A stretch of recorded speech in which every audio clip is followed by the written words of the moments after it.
kami dari kelompok 10 ingin menjelaskan terkait jawaban UTS mata kuliah ekonomi moneter dari kelompok kami.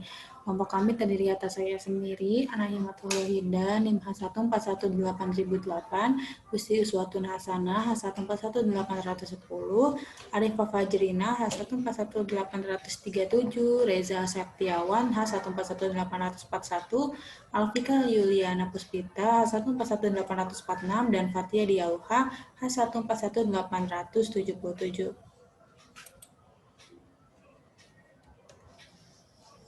Untuk soal nomor 1, seperti yang dialami semua negara di dunia, saat ini efek pandemi COVID-19 sangat berat bagi perekonomian. Menurut Anda, memodelkan pengaruh dari pandemi dalam sebuah model ekonomi makro, tentu harus mempertimbangkan pengaruh jangka pendek dan jangka panjang. Di sini, pada jangka pendek, seperti terlihat pada slide, bahwa mula-mula perekonomian Indonesia itu berada di titik A, di mana sebelum adanya COVID-19. Ketika COVID-19 masuk di global, yang berdampak pada global, hal ini membuat rantai produksi global terganggu, maka akan berpotensi mengurangi ketersediaan bahan baku di Indonesia, sehingga pengaruhnya kurva SRAS atau subtran AS bergeser ke kiri, yaitu dari SRAS1 ke SRAS2 yang membuat equilibrium berada di titik B. Lalu, berkurangnya ketersediaan bahan baku membuat biaya produksi yang dihadapi perusahaan semakin tinggi. Hal ini menyebabkan tingkat output yang diproduksi akan menurun dari Y1 ke Y2 sehingga perusahaan hanya butuh lebih sedikit pekerja untuk memproduksi output yang lebih sedikit, sehingga mendorong kenaikan tingkat harga dari P1 ke P2 yang memicu terjadinya stagflasi, di mana stagflasi ini adalah kondisi penurunan output didorong atau diikuti oleh kenaikan tingkat harga. Nah, karena adanya perusahaan yang mengurangi pekerjanya, atau biasa kita bilang adanya aggregate supply shock, membuat kurva Phillips jangka pendek bergeser ke kanan dari PC1 ke PC2 seperti yang gambar, yang memicu kenaikan tingkat pengangguran dan inflasi jika terjadi secara berkepanjangan. Nah, untuk slide selanjutnya adalah kurva pada jangka panjang, di mana jika terjadi pengangguran dan inflasi secara berkepanjangan atau COVID-19 ini selalu tidak dapat teratasi atau susah untuk diminimalisasi, maka akan terjadi penurunan dari outputnya, yaitu dari Y2 menjadi Y1 dan menggeser kurva LRAS dari LRAS2 ke LRAS1. Nah, dalam hal ini juga, seperti kita tahu pada hukum Ocon, di mana hukum Ocon ini, jika tingginya tingkat pengangguran akan berdampak pada perekonomian seperti yang dinyatakan oleh hukum Ocon, di mana hukum Ocon mengungkapkan ada indikasi hubungan negatif antara pertumbuhan ekonomi, kesenjangan output real dengan output potensial dengan pengangguran, sehingga semakin tinggi tingkat pengangguran, maka semakin rendah tingkat pertumbuhan ekonomi. Di mana untuk setiap penurunan 2% GDP yang berhubungan dengan GDP potensial, angka pengangguran meningkat sekitar 1%. Lalu, selain adanya jangka pendek dan jangka panjang sudah direncanakan, ada juga trade-off yang tak boleh kita lupakan juga, atau yang perlu kita hati-hati. Trade-off di sini, di mana antara upaya menurunkan COVID-19, di mana ini akan menaikkan fee atau kinerja kesehatan, dengan meningkatkan pertumbuhan ekonomi atau G dalam penanganan kasus COVID-19. Bila upaya meningkatkan fee atau menurunkan kasus positif COVID-19 menjadi relatif murah, atau di mana pada rumus yang ada di slide, di mana ketika PV atau PV per PG turun dengan besaran anggaran tetap yaitu B, maka budget line bergeser menjadi di BL2, titik optimal menjadi di E2. Nah, di titik optimal ini tingkat kesejahteraan tetap Hal ini menyebabkan kasus positif COVID-19 berkurang, di mana nanti nilai V akan naik dari V1 menjadi V2, sedangkan pertumbuhan ekonomi turun ke G2. Inilah terjadinya trade-off. Nah, lalu pengaruhnya pada di jangka pendek adalah pemerintah harus memilih posisi di E1, prioritas ekonomi, atau di E2, prioritas penanganan COVID-19. Sedangkan dalam jangka menengah sampai panjang, pemerintah dapat meningkatkan anggaran menjadi B aksen sehingga budget line menjadi BL aksen. Titik optimal bergeser ke E1 aksen, di mana pertambahan kasus positif turun sehingga V akan naik ke V1 aksen. Pertumbuhan ekonomi juga naik ke G1 aksen. Maka tingkat kesejahteraan naik ke U bintang dan tidak ada trade-off dalam jangka menengah. Selanjutnya akan dilanjutkan oleh teman saya. Perkenalkan, saya Fathia Dia Ulhaq, NIM H141800077 akan mempresentasikan tentang jawaban UTS kelompok kami, yaitu kelompok 10, terkait soal UTS Ekonomi Moneter. Pada kesempatan kali ini, saya akan menjelaskan jawaban nomor 2. Diketahui bahwa di soal dengan dua fungsi demand for money yang berbeda, seperti pada soal nomor 1, bagaimana Anda mendesain kebijakan moneter jika yang pertama money sebagai intermediate target dan yang kedua nominal interest rate sebagai intermediate target. Sebelum ke desain kebijakannya, perlu diketahui bahwa perekonomian Indonesia pada tahun 2020 itu mengalami kontraksi sebesar 2,07% akibat adanya pandemi COVID-19. Hal ini diketahui dari data BPS tahun 2020. Nah, hal tersebut membuat pemerintah perlu mendesain kebijakan moneter yang bersifat ekspansi, yaitu kebijakan yang berorientasi pada pertumbuhan ekonomi atau peningkatan ekonomi. Nah, pada kebijakan ekspansi moneter dapat didesain dari dua jalur, yaitu yang pertama ketika money sebagai intermediate rate target dan yang kedua nominal interest rate sebagai intermediate target. Nah, pada desain kebijakan kali ini, kelompok kami menganalisis dari dua sudut pandang, yaitu dari sisi pemodelannya dan yang kedua dari sisi analisis grafik. Nah, pada sisi pemodelan, jika diketahui persamaan money demand seperti pada slide, tercantum pada slide, dari sini akan diklasifikasikan variabel karena money sebagai intermediate target, maka money atau embarnya itu sendiri menjadi variabel eksogenus bersama dengan harga dan variabel-variabel lainnya yang terletak di sisi kanan. Sedangkan pada variabel endogenus yaitu ada money supply, money demand, interest rate,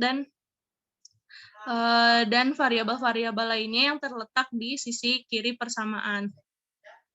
Nah, dari matriks dan hasil pemodelan persamaan money demand ini didapat hasil bahwa ketika kita memberikan shock kepada embar atau money sebesar 1%, artinya ketika terjadi peningkatan pada money sebesar 1% akan berimplikasi pada interest rate yang menurun sebesar 0,76%, kemudian agregat expenditure dan output yang meningkat sebesar 0,43% dan investasi meningkat sebesar 1,14%.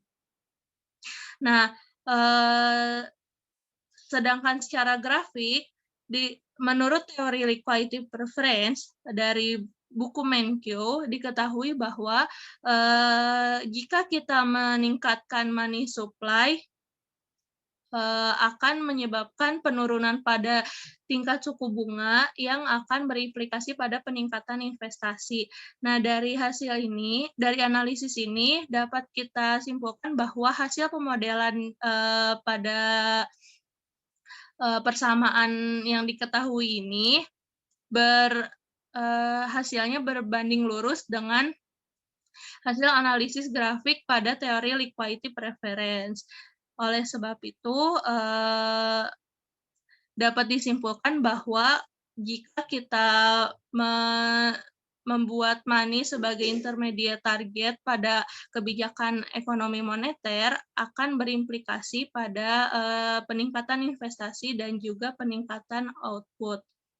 Sedangkan pada interest rate itu akan berkurang atau menurun. Selanjutnya, jika nominal interest itu sebagai intermediate target, nah diketahui persamaan seperti pada slide, karena nominal interest rate itu sebagai target dari kebijakan, maka nominal interest rate itu didesain sebagai variabel eksogenus, sedangkan money supply dan M-bar yang sebelumnya tadi variabel eksogenus dibuat menjadi variabel endogenus. Nah, dari hasil matriks dan pemodelan ini, jika kita memberikan shock kepada interest rate atau dalam istilah lain ketika terjadi peningkatan pada interest rate itu sebesar 1% akan berimplikasi pada penurunan agregat expenditure dan juga output sebesar 0,57% dan akan menyebabkan penurunan pada investasi sebesar 1,5%. Hal ini juga sejalan dengan analisis grafik yang jika suku bunga itu kita tingkatkan, maka akan membuat penurunan pada investasi yang akan berimplikasi pada output. Hal tersebut karena investasi merupakan komponen dari persamaan output. Nah, dari analisis dua persamaan tersebut dapat kita simpulkan bahwa peningkatan output yang dihasilkan pada kebijakan moneter dengan interest rate sebagai target lebih tinggi ketika money sebagai target. Nah, jika pemerintah ingin peningkatan output yang maksimal, maka dalam hal ini kebijakan moneter dengan interest rate akan lebih efektif dibandingkan ketika money sebagai target. Nah, yang kedua, kebijakan dengan target nominal interest rate dinilai dapat lebih stabil pada jangka panjang dibandingkan dengan money sebagai target. Hal tersebut dikarenakan jika money sebagai target dikhawatirkan akan berpotensi menimbulkan efek domino pada peningkatan inflasi, sehingga dalam jangka panjang malah akan memperburuk perekonomian. Sekian presentasi dari saya, selanjutnya akan dipresentasikan oleh rekan saya yaitu Reza Septiawan. Terima kasih. Baik, terima kasih kepada Saudari Fathia atas penyampaian jawaban dari soal nomor 2. Pada kesempatan ini, saya Reza Septiawan dengan NIM H1418041 akan mencoba menyampaikan jawaban mengenai soal nomor 3, yaitu manakah yang lebih memungkinkan untuk dicapai oleh otoritas moneter, apakah price sebagai target atau output sebagai target. Bersumber dari informasi laman Kementerian Keuangan oleh Bapak Edward Nainggolan sebagai Kepala Kanwil DJKN Kalimantan Barat, pemerintah Indonesia berusaha mengambil kebijakan yang bersifat komprehensif, baik di bidang fiskal maupun di bidang moneter untuk menangani pandemi COVID-19. Hal tersebut menjadikan kebijakan yang diambil mengarah pada fokus yang saling mendorong atau dalam arti membackup satu sama lain. Di bidang fiskal, pemerintah dengan melakukan kebijakan refocusing kegiatan dan realokasi anggaran serta pengadaan barang dan jasa demi mengatasi permasalahan COVID-19. Kemudian di bagian moneter, kebijakan moneter yang diputuskan ialah sebagaimana penanganan yang selaras dengan kebijakan fiskal terkait perencanaan demi minimalisir dampak COVID-19 terhadap perekonomian nasional. Dengan begitu, otoritas moneter yang didapatkan melalui kebijakan yang mampu menjaga nilai tukar rupiah. Pengolahan faktor intensif dalam mengendalikan inflasi juga memberikan stimulus moneter yang diberikan pada dunia usaha. Kemudian, relaksasi pun dibutuhkan dalam pemberian kredit perbankan bersama dengan kinerja atas target yang mengintensifkan penyaluran kredit usaha rakyat. Selanjutnya yaitu untuk penyampaian contoh model yang saya sampaikan, saya menggunakan sumber dari bahan webinar Intercafe oleh Bapak Hermanto Siregar selaku Guru Besar Ilmu Ekonomi PB serta artikel oleh Bapak Wendigo selaku dosen tetap di Universitas Tanjung Pura. Dengan visual yang terdapat di dalam PowerPoint yang ada, saya akan menyampaikan terkait interpretasi dari grafik yang diberikan. Pemerintah melalui Bank Indonesia terus mengeluarkan berbagai kebijakan moneter dalam menanggapi penurunan ekonomi yang diakibatkan oleh COVID-19. Sebagai gambaran, melalui suku bunga acuan diturunkan oleh Bank Indonesia menurunkan suku bunga acuan yang dapat mendorong peningkatan sektor usaha yang diakibatkan oleh efek turunnya biaya modal perusahaan, yaitu kredit lebih murah, dan penurunan suku bunga penjaminan yang membuat kebijakan moneter itu lebih efektif. Berbicara terkait stabilitas moneter, Bank Indonesia dimandati undang-undang untuk hal tersebut. Melihat ini merupakan pekerjaan yang cukup sulit bersamaan dengan kondisi yang ketidakpastian yang tinggi dan juga rupiah yang termasuk mata uang yang rentan lemah atau soft currency yang seringkali terombang-ambing nilainya. Bank Indonesia terus menjaga stabilitas dan nilai tukar rupiah atau sebagai intervensi pasar. Intervensi oleh Bank Indonesia dengan menambah jumlah dolar Amerika, menjaga ketersediaan likuiditas, serta agar dolar Amerika kembali banyak di pasar. Kebijakan ini terus terlihat cukup efektif disebabkan oleh didukungnya stimulus fiskal negara, bantuan sosial untuk meningkatkan konsumsi rumah tangga, dan juga relaksasi aturan mikroprudensial dari OJK yang mempermudah pembiayaan perbankan ke UMKM dan dunia usaha dalam rangka pemulihan ekonomi. Dengan begitu, aspek price target cukup jelas terlihat pada sisi moneter dengan penganan outputnya berfokus pada aspek fiskal. Terima kasih. Cukup penyampaian dari saya. Selanjutnya akan ada penyampaian materi jawaban soal nomor 4 oleh Saudari Arifah. Kepada Saudari Arifah Fajrina dipersilakan. Perkenalkan, saya Arifah Fajrina dari NIM H137 yang akan membahas pertanyaan UTS Ekonomi Moneter nomor 4. Pertanyaannya, apa yang terjadi seandainya marginal propensity to consume turun? Tunjukkan bahwa ada alternatif lain untuk memodelkan terjadinya penurunan consumer confidence. Yang terakhir, apakah penting untuk mempertahankan consumer confidence? Selanjutnya, saya akan membahas sedikit apa sih tentang marginal propensity of consume atau kita bisa singkat dengan MPC. Nah, MPC ini merupakan perbandingan antara tambahan konsumsi akibat adanya tambahan pendapatan. Nah, kalau kita lihat dari persamaan yang di slide, jika terjadi penurunan MPC, maka akan menurunkan daya beli masyarakat, sehingga akan membuat tingkat konsumsi yang disebut dengan C ya, itu akan menurun. Hal ini pun akan diikuti dengan pendapatan yang siap dibelanjakan atau kita sebut dengan YD, disposable income, itu akan meningkat. Nah, hal ini kenapa? Karena C konsumsi dengan YD, disposable income itu memiliki hubungan yang negatif, jadi saling kebalikannya ya, saling berlawanan. Misalnya konsumsinya menurun, maka pendapatan disposable-nya itu akan meningkat. Karena kenapa? Nah, karena consumer confidence itu berhubungan positif dengan kepercayaan masyarakat kepada pemerintah. Misalnya, masyarakat udah nggak percaya lagi pada pemerintah atau nggak terhadap produsen, maka dia pada nggak mau beli lagi barang-barang tersebut. Jadi menurun konsumsinya, menurun tingkat konsumennya. Nah, akan membuat pendapatan mereka makin meningkat, pendapatan disposable income-nya. Nah, terus ada yang namanya Index Consumer Confidence atau disebut dengan CCI. Nah, CCI ini itu menunjukkan bahwa kepercayaan didorong oleh inflasi yang lebih rendah, suku bunga yang lebih rendah, dan pendapatan real yang lebih tinggi. Ada literatur bahwa menyatakan terdapat hubungan yang signifikan dan kuat antara kepercayaan konsumen dan pengeluaran konsumen pada Carroll et al. 94. Di samping ada kurva konsumen dengan MPC. Berbeda ya kalau misalnya kita lihat di slide antara kurva konsumsi dengan kurva konsumsi tapi diiringi dengan MPC yang menurun.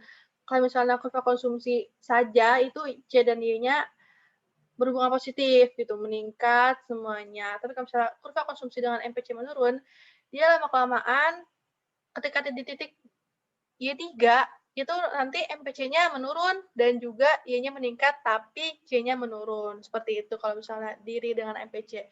Nah, selanjutnya ada model ekonometrika gitu dari studi Kelvin A. Sergian. Dalam judulnya Consumer Confidence and Economic Growth. Dia ini memodelkan regresi model CCI, yaitu dengan CCI dipengaruhi oleh konsumen, GDP, nilai tukar dan ditambah suku bunga dan juga errornya. Nah, hasilnya apa? Hasilnya itu adalah GDP memiliki hubungan positif pada CCI. Begitu pula sebaliknya, CCI berhubungan positif dengan GDP. Nah, CCI dan PDB berhubungan positif juga dengan nilai tukar atau kita sebut dengan ER-nya ya. Nah, yang ketiga, penggunaan model CCI ini sebagai variabel kebijakan jangka pendek, bukan jangka panjang. Karena suku bunga IR ini tidak stasioner. Nah, selanjutnya, jika tingkat konsumsi menurun, maka GDP pun akan turun. Kenapa? Karena konsumsi ini pun adalah pendorong terbesar dari sisi pendapatan dan akan membuat perekonomian suatu negara pun akan menurun. Oleh karena itu, consumer confidence ini sangat penting untuk dipertahankan. Kenapa? Karena untuk mempertahankan perekonomian suatu negara agar tetap berjalan, meskipun hanya variabel jangka pendek, tapi diperlukan waktu untuk memberikan keadaan. Sekian jawaban dari nomor 4 oleh Arifah. Selanjutnya akan dibahas oleh teman saya nomor 5 oleh Alfika. Baik, terima kasih Saudari Arifah. Selanjutnya soal nomor 5, bagaimana kalau expected inflation mengalami kenaikan atau penurunan? Tunjukkan perbedaan pengaruhnya terhadap keseimbangan umum. Yang pertama, apabila expected inflation mengalami kenaikan. Jika expected inflation mengalami kenaikan, maka real interest rate akan naik dan nominal interest rate akan turun, sehingga menyebabkan investasi turun dan menggeser kurva LM ke kiri atas, yang mana akan menurunkan pendapatan nasional. Nah, dalam grafik bisa dilihat bahwa R1, real interest rate yang pertama, mengalami kenaikan menjadi R2, di mana menyebabkan kurva LM1 bergeser ke kurva LM yang kedua. Sehingga menyebabkan pendapatan nasional menurun dari Y1 ke Y2.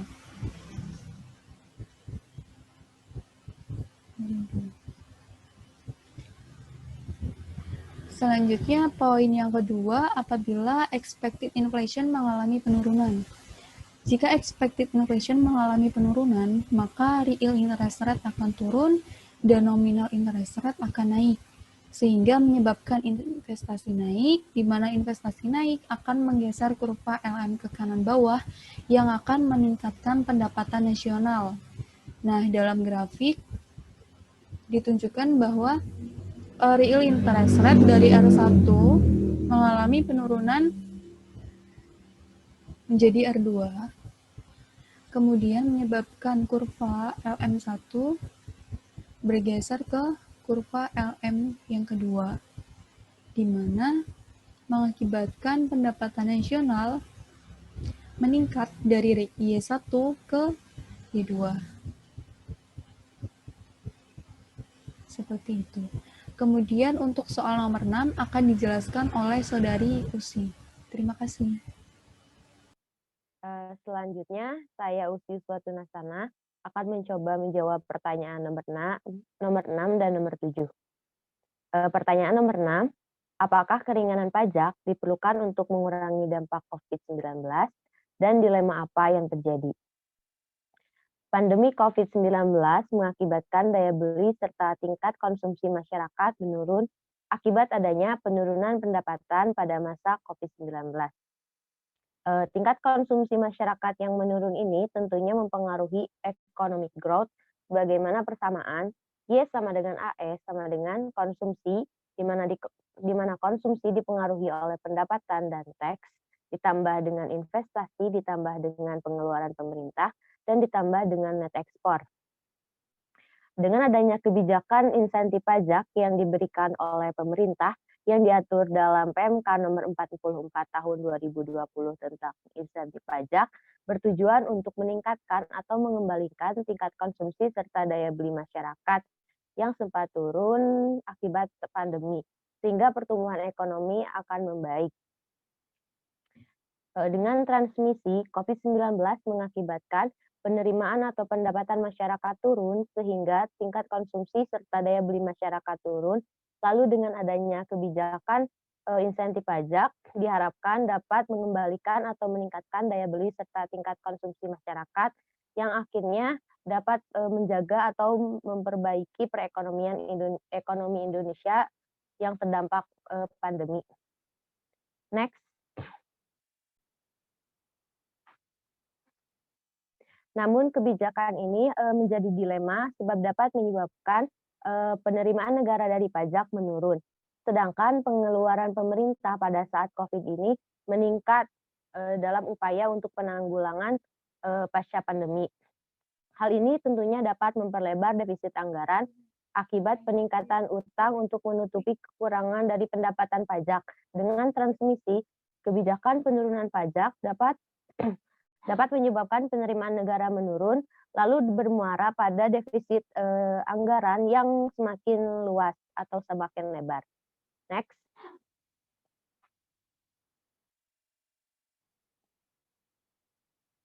Lalu pertanyaan nomor 7. Apakah perbaikan iklim investasi memiliki relevansi dalam mengurangi dampak COVID-19? Next. Ekonomi Indonesia terdampak pandemi akibat adanya penurunan produksi karena penurunan demand pasar. Perbaikan investasi diharapkan dapat meningkatkan produksi sesuai dengan teori Harold Domar yang menyatakan bahwa investasi berpengaruh pada perekonomian karena dapat memperbesar kapasitas produksi ekonomi dengan cara meningkatkan stok modal. Tetapi kebijakan ini tentunya harus diikuti dengan upaya peningkatan demand pasar. Karena pada saat pandemi demand pasar global itu menjadi menurun, sehingga apabila adanya peningkatan dari produksi dapat terserap dengan optimal oleh pasar. Next. Mungkin sekian yang dapat kami sampaikan. Mohon maaf atas segala kesalahan. Wabillahi taufiq wal hidayah. Wassalamualaikum warahmatullahi wabarakatuh.